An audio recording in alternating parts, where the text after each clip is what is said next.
সাহেব চাউল যে কেউ নেয় না ফেলে দেন, কেউ যদি না নেয় তো জামিয়ে পাঠিয়ে দিন। দেখেন আপনার পথ কি? যদি কোনো পথই না পান তো একটা কিছু করবেন, কিছুই যদি না পান তো বাড়িতে রাখা হবে না, ফেলে দেন।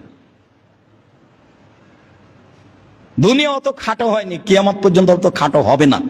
আমি আর আপনি ভুল বুঝছি।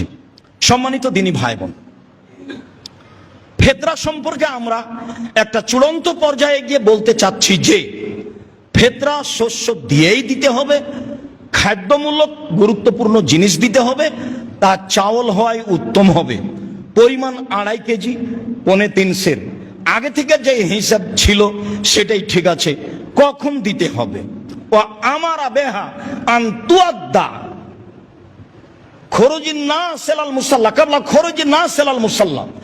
মানুষের ঈদের মাঠে যাওয়ার পূর্বে, আগে যে আপনাদের বাপদাদারা ঈদের মাঠে যাওয়ার পূর্বে ফেতরা বের করতেন, এটাই হুবাহু হাদিসের সাথে মিল আছে। এটাই হলো হাদিসের বাস্তব আমল। তবে